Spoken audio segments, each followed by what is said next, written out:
Good evening and boa noite a todos. My name is Crystal Norman and I'm the Deputy Public Affairs Officer at the U.S. Embassy in Lisbon. Welcome to the U.S. Embassy's Black History Month closing virtual celebration. We kindly ask that you keep your devices muted and change your viewing settings in Zoom to speak your view. We hope you enjoy what will surely be a wonderful night. Now it is my distinct honor to present the host of this year's Black History Month celebration, Chargé d'Affaires Kristen Kane. Minister Consular Kristen Kane is the Chargé d'Affaires at the U.S. Embassy in Portugal and previously served as a political counselor at the U.S. Embassy in Brazil. Before Brazil, Chargé Kane directed our African Affairs Office in Paris. In previous postings, she has served in Senegal, Mozambique, Nigeria, and early in her career in Lisbon. In Washington, D.C., Chargé Kane worked on policy, press, and congressional issues in the Bureau of International Organizations. Chargé Kane is originally from California, and she has also served as a Peace Corps volunteer in Guinea. Please join me in a warm welcome for tonight's host, Chargé Kristen Kane.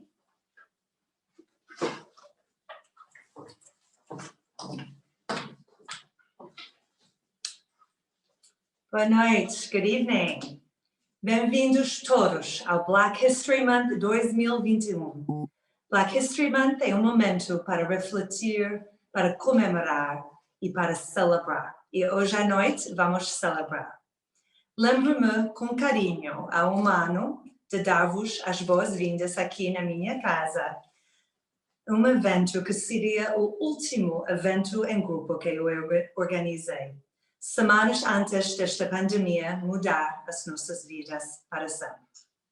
Também me lembro de ter ficado maravilhada com a diversidade de afrodescendentes de ambos ao lado do Atlântico, que se reuniram para celebrar o Black History Month conosco, numa recepção que fizemos pela primeira vez nesta embaixada.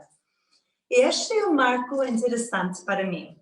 Uma diplomata que passou metade dos meus 20 anos em África, onde tivemos grandes comemorações do Black History Month desde décadas, que uniu pessoas de cor dos Estados Unidos e também da África, e também qualquer pessoa interessada na história e cultura de pessoas negras no mundo. Aliás, 2 dos meus postos diplomáticos, no Senegal e também na Nigéria, foram anfitriões do FESTAC, Festival Global de Cultura Negra, em 1966 e 77, respectivamente, em períodos críticos, os anos após o movimento pelos direitos civis nos Estados Unidos e também a independência das nações africanas. Neste domingo, o Museu Parisiense, Kay Branley, fará um filme de memórias e imagens do FESTAC, de Stevie Wonder, Mary Makeba, James Baldwin, Richard Wright, Gilberto Gil e outros. Se ainda não conhecem FESTAC, recomendo verem a transmissão do filme no domingo de Kay Branley. But back to you. Last year as we gathered in this home, in my home, I had the opportunity to meet so many important professionals, activists, journalists, academics, and entrepreneurs leading coalitions for change. To see everyone together for no other goal than to celebrate Black excellence in all of its forms was an important moment for our embassy, and we hope for all of you who were with us here last year. Naquela noite ouvimos uma versão inesquecível de What's Going On, de Marvin Gaye, e o clássico Saudade, de Cesária Évora, da incrível cantora Jesutum. Enquanto ríamos nesta noite, conhecendo novos contatos e revendo velhos amigos, não podemos esquecer-nos da nossa icônica foto de família que nós tiramos aquela noite. Cano desde então, dos altos e baixos implacáveis da pandemia, as ondas de protestos pela igualdade de Black Lives Matter nos Estados Unidos, mas também em muitos outros países do mundo, incluindo aqui em Portugal, ninguém poderia ter previsto o qual transformacional 2020 seria. Sobre Black Lives Matter, o nosso novo presidente Biden refere, "It is long past time to confront deep racial inequities and the systemic racism that continue to plague our nation. A knee to the neck of justice opened the eyes of millions of Americans and launched a summer of protest and stirred the nation's conscience." Em 2021, iniciamos mais ano e também uma nova era na política americana. Uma nova era que será para sempre enquadrada pela primeira mulher, pessoa de raça negra e também de origem do país da Índia, como, claro, o nosso vice-presidente. Tenho orgulho de dizer que, apesar dos desafios que enfrentamos e da incerteza que temos pela frente, os esforços para promover a diversidade, a igualdade e a inclusão continuarão a ser uma prioridade. Nós não somos perfeitos, longe disso. Continuamos, como Martin Luther King Jr. disse, to lean forward in that arc of the moral universe, which is long, but does bend toward justice. We continue to seek ways to improve our country. At the embassy, a few of our efforts, we turned in our most diverse ever slate of nominations for our US government exchange programs. We nominated the first Afro-Portuguese writer, Thelma Tuvan, for the prestigious International Writing Program at the University of Iowa. And we funded 50% of our grants on projects related to Africa and the African diaspora. The diversity of our partners for this evening's Black History Month also speak to our efforts to support and empower like-minded organizations. And in just a moment, my colleague and friend, Crystal Norman, is going to come back up here to talk to us about what we've been doing in this month, 2021. So para terminar, queria dizer que o melhor deste último ano foram as conversas e as ligações convosco. Apesar de todas as dificuldades, muitos de vós tornaram-se os nossos amigos, os nossos contatos, e nós agradecemos. Então, mais uma vez, muito obrigada por estar presente. Queria reconhecer a presença da embaixadora do Timor-Leste. Queria também agradecer aos meus colegas que trabalharam muito sobre este evento. Would like to start with the head of our Public Affairs section, the Public Affairs Officer, Penny Reckemer. Hi, Penny. And all of our Public Affairs Affairs section colleagues. I've got Ugo and Ingrid here with me today.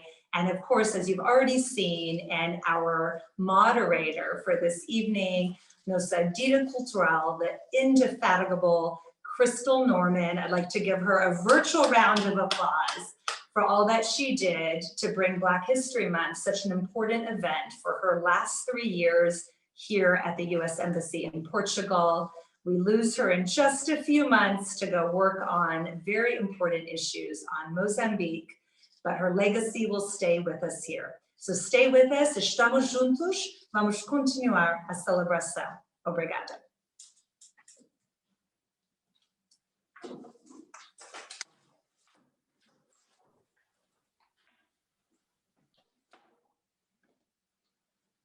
Thank you so much for those words, Sharjay Kane. And now I'd like to provide an overview of the Mission's Black History Month programming.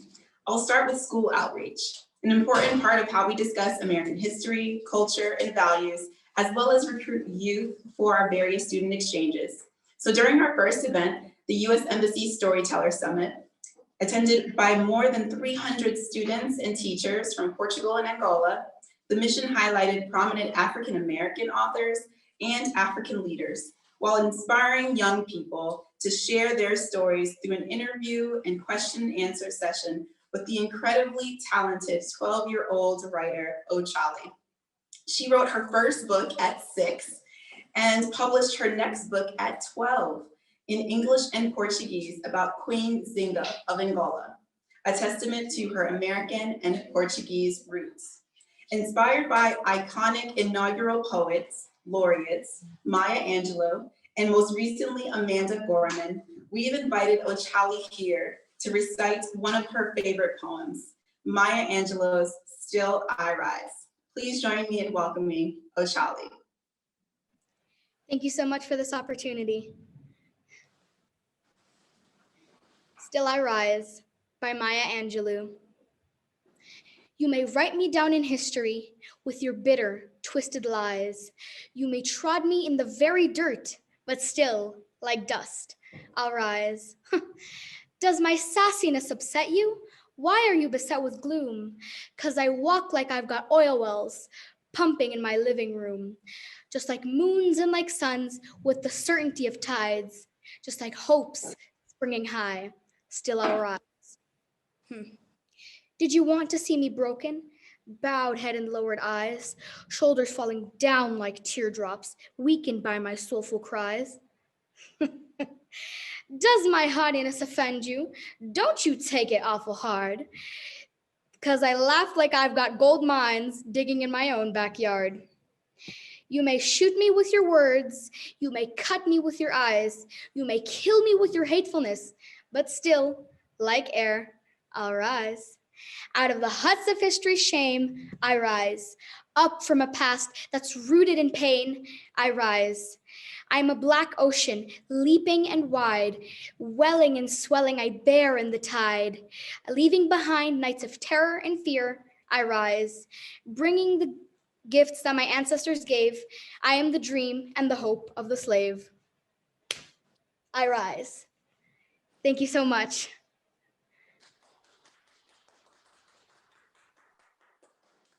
Thank you so much, Ochali. You are seriously an inspiration to us all. The strength of our diplomatic corps lies in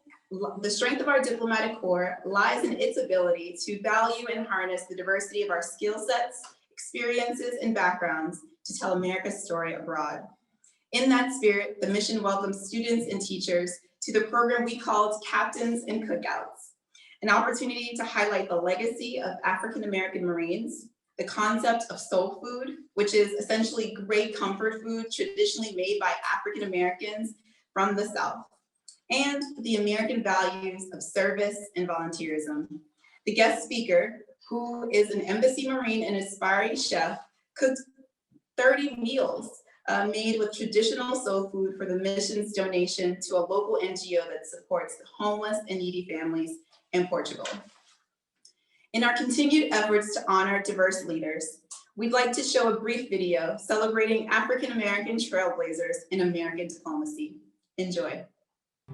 The totality of the extension of foreign policy would not be complete without showing the contributions of the African Americans who have played major roles throughout the history of the United States of America. These people were pioneers in terms of civil rights, but we also want to accentuate today that first and foremost, their contributions came as American diplomats. They made a difference in the postings they had, in the impact they had on the Department of State, on the American foreign policy. We really stand on the shoulders of those giants. And that's the American story. It's regardless of race, it's regardless of ethnicity. We all benefit from their role. And I think we can all be a little more thankful because of that. If you don't have African Americans, Asian Americans, Hispanic Americans, you name it, if you don't have these people, you don't have a foreign service that is reflective of the population. So it is very important to have that diversity so that we will have the diversity of thought as well as diversity of appearance.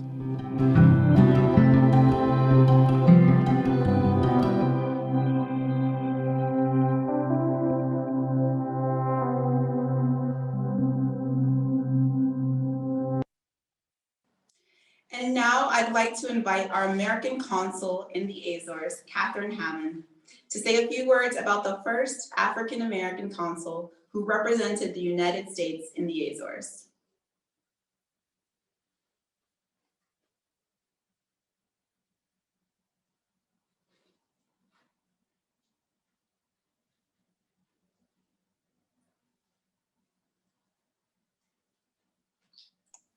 Sorry, here I am now. Thanks, Crystal. I'd like to start by recognizing Dr. Adele Logan Alexander. Were it not for her scholarship, we would not know as much as we do about the first African-American consul in the Azores and the first African-American to serve a full career at the Department of State, William Henry Hunt. And he was married to Ida Gibbs Hunt, who was formidable in her own right. Consul Hunt got his start as a clerk for the U.S. consul to Madagascar. When the consul left, he recommended to the Department of State that Hunt take his place as consul. And after Madagascar, Hunt went on to be consul in Saint-Étienne, France, spending 21 years in that position. From Saint-Étienne, he continued on to Guadeloupe before finally landing in the Azores in February 1929. At that time, of course, diplomatic personnel arrived to their new postings by ship. It was a 5-day journey from New York to the Azores. And on the first 4 days of their trip, it was smooth seas. But for those of us in February in the Azores, as we are right now, the 5th day was not as smooth sailing. In fact, the captain of the ship that was bringing Consul Hunt to the Azores was deciding on whether or not to actually stop or continue on to Lisbon, which was the next stop.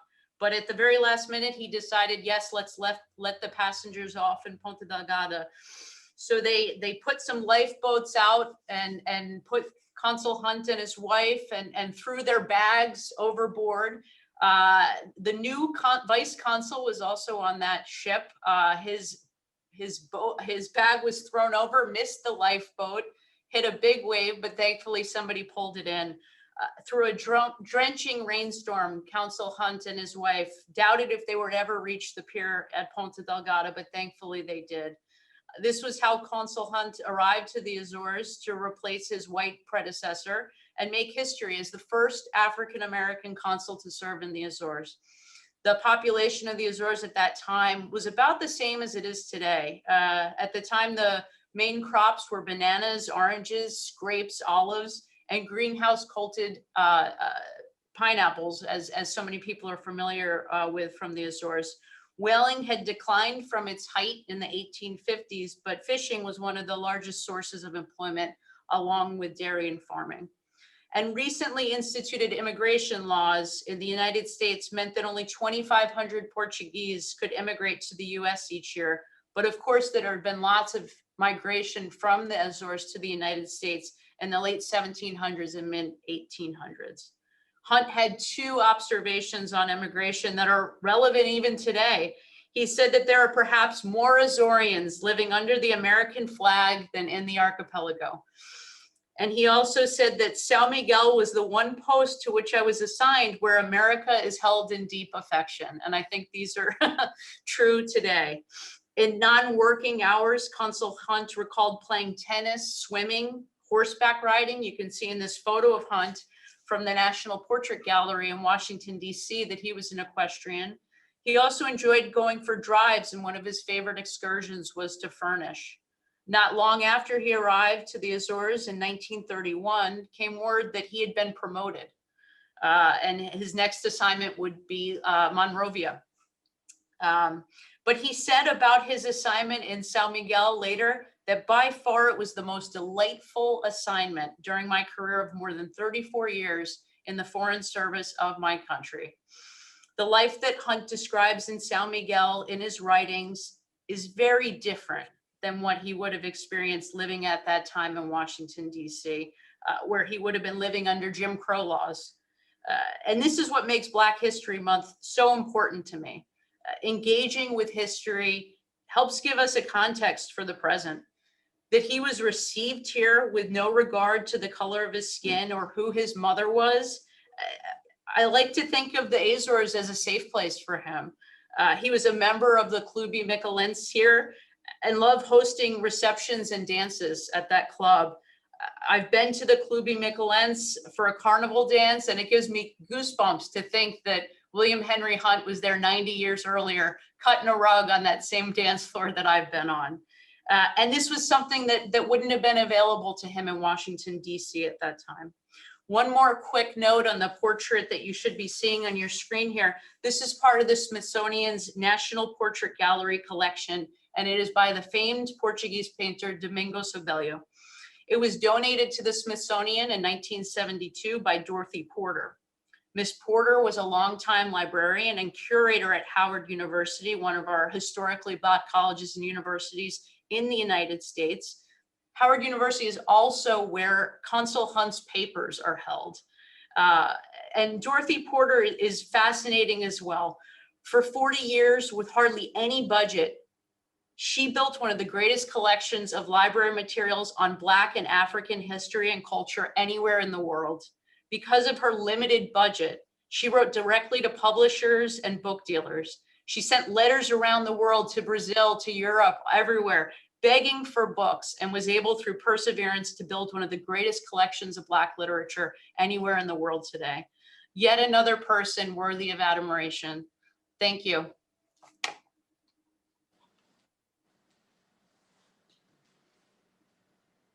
Thank you so much for sharing those words, Catherine. Really a pleasure. So speaking of Smithsonian and historically Black colleges and universities, there are numerous American institutions that honor the diversity and legacy of leaders of African descent in the United States. To underscore the importance of these types of institutions, we hosted two programs. The first, called Mapping Currents of Freedom with the Smithsonian National Museum of African American History and Culture, featured the museum's curator, Dr. Paul Gordulu, and showcased American innovation and expertise in leading important yet sensitive conversations about US history while brokering international partnerships.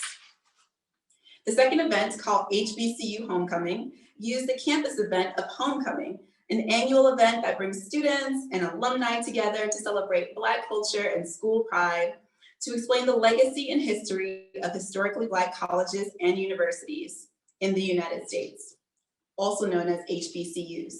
The program included an alumni panel, study abroad resources, and a demonstration by tonight's featured performers, Step Africa. For that reason, I'd like to introduce two key partners that supported these programs during Black History Month and the mission's broader diversity inclusion outreach. So first, I'd like to invite Evelina Diaz, co-founder of the Association of Afrodescendentes Jazz, to offer brief remarks.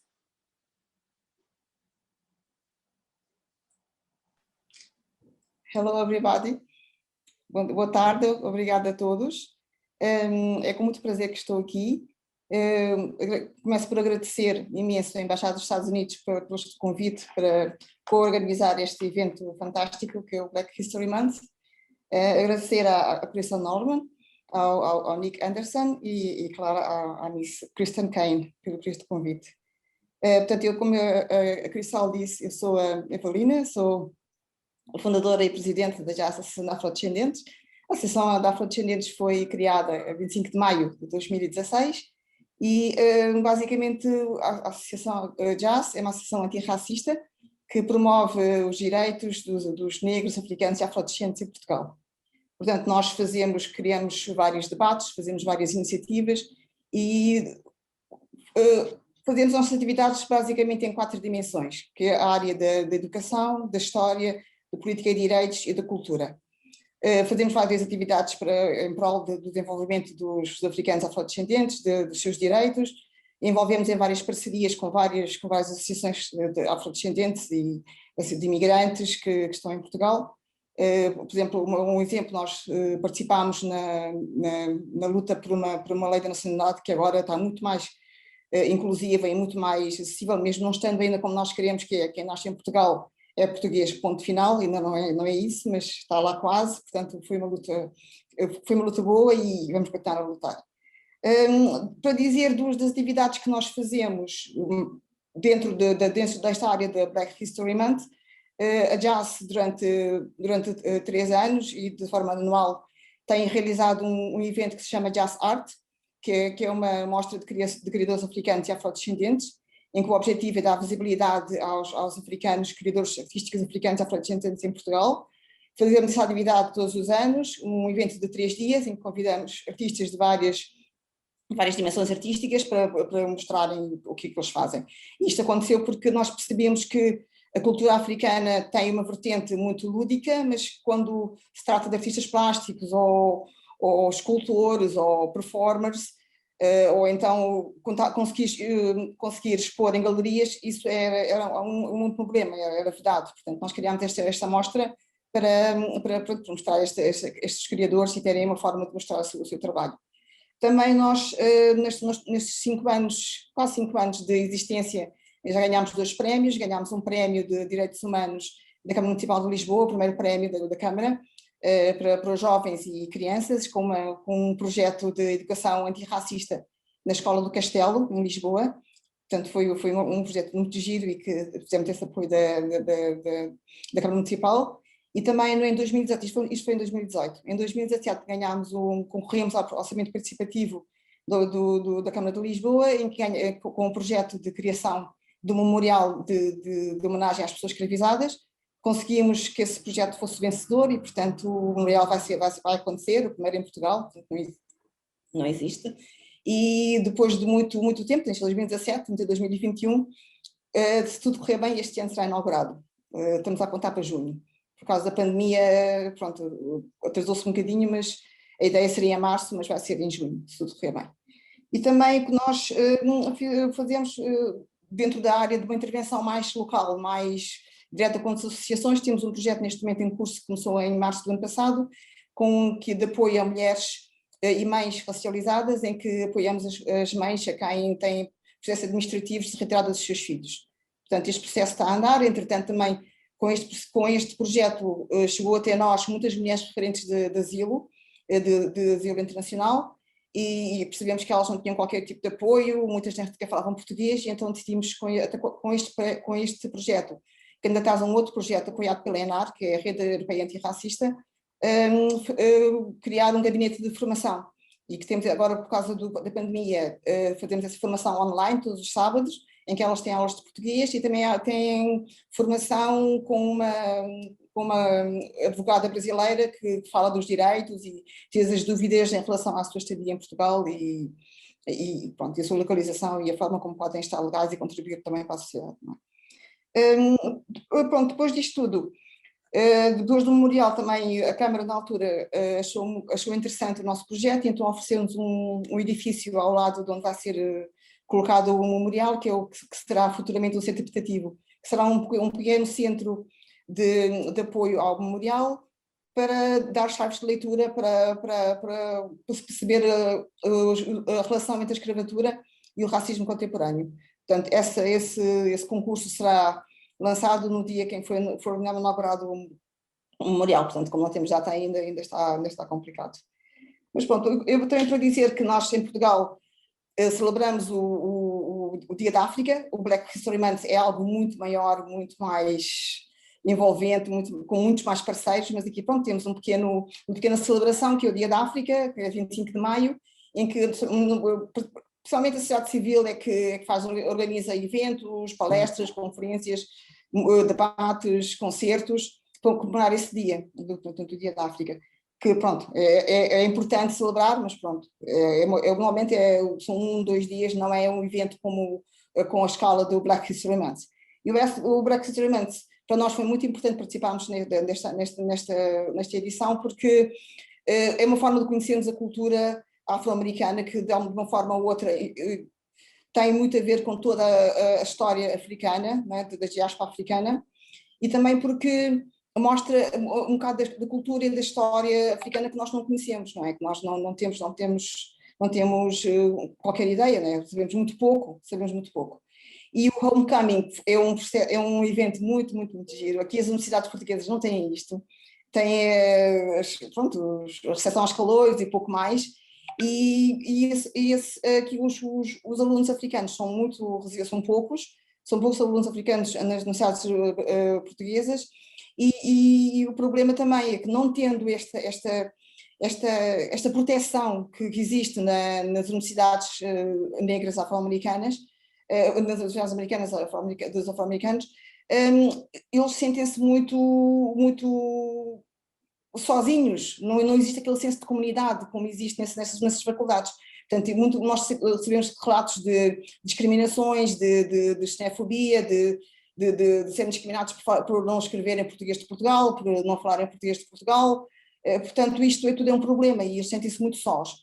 E o que eu senti e o que eu gostei, principalmente do evento de quarta-feira sobre Homecoming, é aquele senso de comunidade, de proteção, em que eles estão todos ali juntos a protegerem-se e não têm este tipo de situações para resolver. Não é? Já é difícil estar na faculdade, já é difícil ir para um país estudar.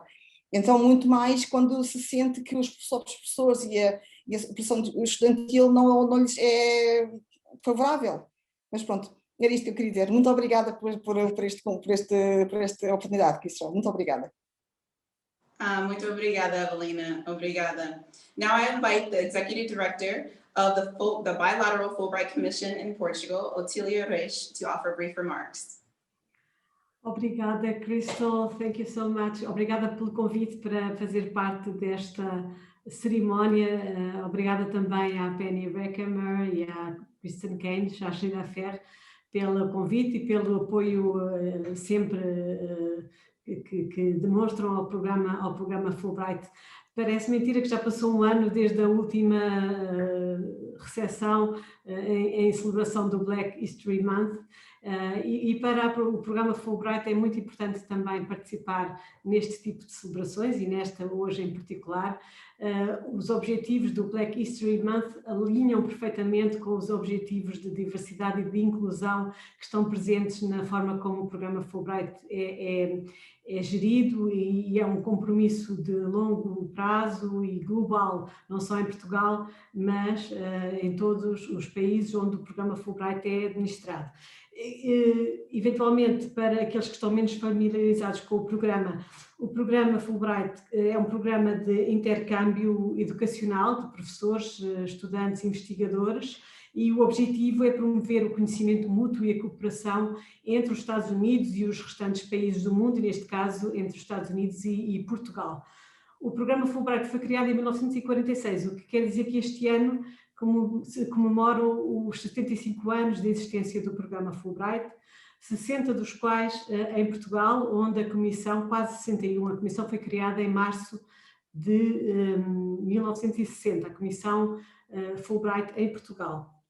A nossa atividade, mais uma vez, fazemos questão de que o objetivo da diversidade esteja presente em todas as bolsas de estudo e todos os eventos que organizamos, em todas as atividades em que estamos envolvidos.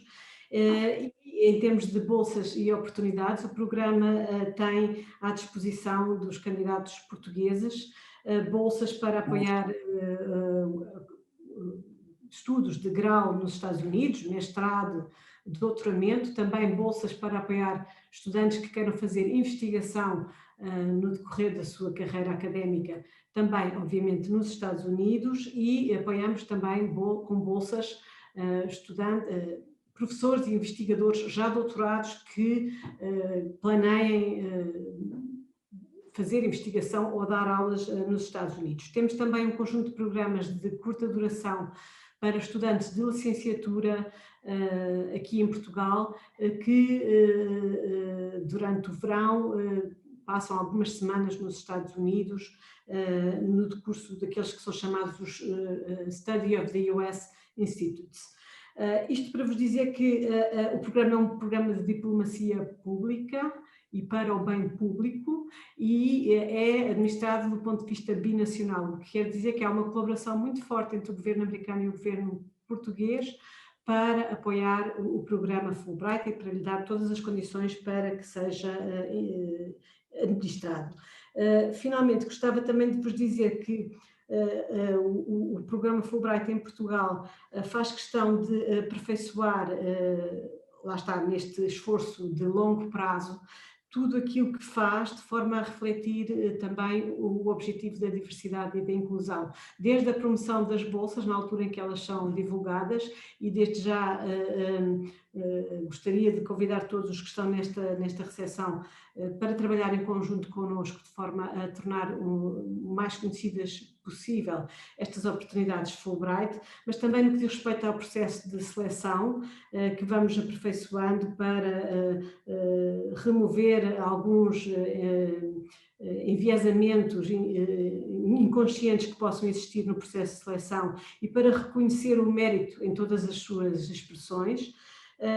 Também passámos por um esforço de formação e treino, quer do staff, quer das instituições que connosco trabalham, quer das instituições de ensino superior. E depois este esforço de inclusão prolonga-se desde a experiência nos Estados Unidos até ao relacionamento com os antigos bolseiros, os alumni do programa Fulbright. E, portanto, resta-me fazer votos de que muitos dos que hoje aqui estão se candidatem ao programa de Bolsas Fulbright. Nós gostaríamos muito de vos ver e de vos contactar depois, já dentro do pipeline, digamos assim, do programa Fulbright. Mais uma vez, muito obrigada por incluírem o programa Fulbright e felicidades. Thank you so much, Otilia, for offering those words. And last but certainly not least, we pay tribute to the many ways African Americans have shaped American culture and civil society through the arts. From iconic dancer Alvin Ailey to film director Spike Lee, these are just some of the African Americans icons that have centered and celebrated the trials and triumphs of African American community through dance and film. In that vein, we hosted 2 events. The first was the Alumni Film Festival, where we had a discussion with a great US government-funded exchange program alumna about the importance of civic engagement. Then we screened a documentary about prominent civil rights activist John Lewis. And for the arts, Step Africa will be leading an educational workshop tomorrow from 6 to 7:30 to discuss the history of stepping, teach key techniques, and share insights from the artists in partnership with local organization Batutu Yetu. And we'll continue our support of organizations celebrating and empowering the African diaspora through our grants program with Batutu Yetu, as well as American Arts Envoy Wordsmith. In closing, Black history is American history. And all of these programs support US Mission Portugal and the Department of State's diversity, equity, and inclusion goals. My sincerest thanks to all of the partners and friends who have made both last year and this year's outreach so impactful, far-reaching, and memorable. And now, in preparation for our feature presentation, I kindly request that everyone disable their videos for an optimal viewing experience. I'll now welcome back Sharjay Kane to the podium to introduce our featured ensemble.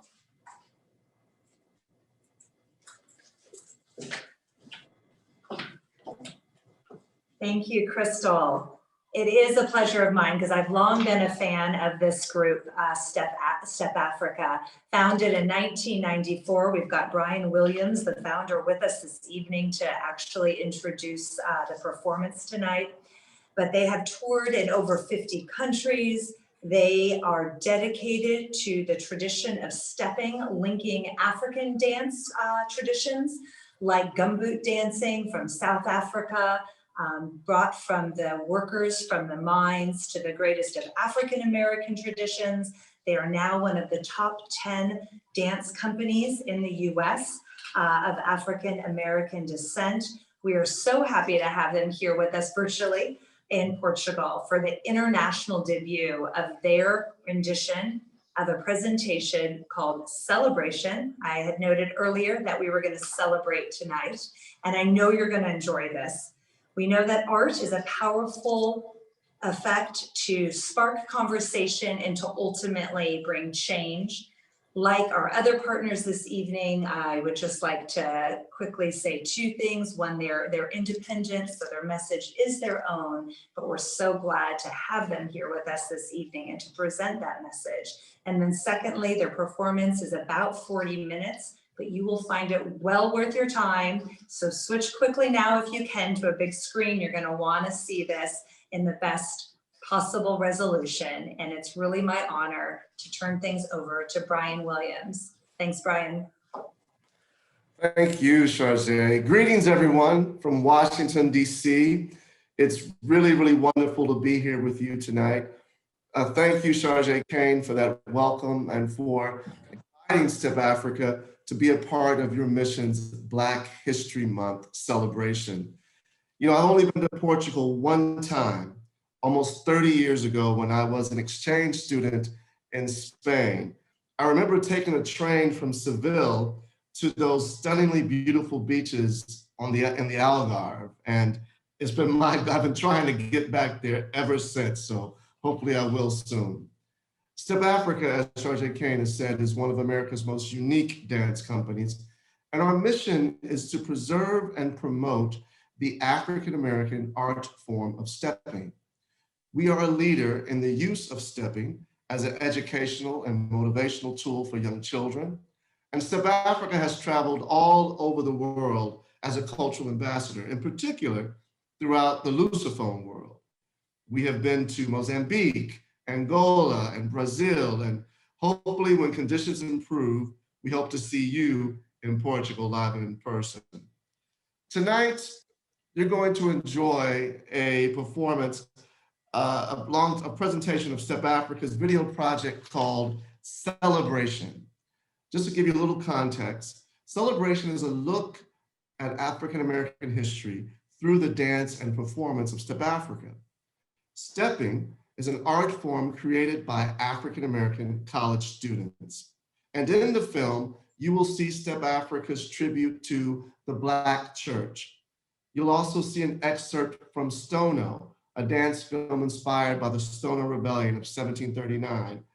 And you will see No Justice, No Peace, a performance created in tribute to those who marched and protested all over the world against racial violence and injustice. You know, if you have any questions whatsoever after seeing the film, please visit us on social media, on Facebook, on Instagram, or visit our website, www.stepafrica.org, where you can learn more about STEP Africa and our work with this art form. Thanks again so much for having us. And now, please sit back and enjoy the international debut of Celebration. Enjoy.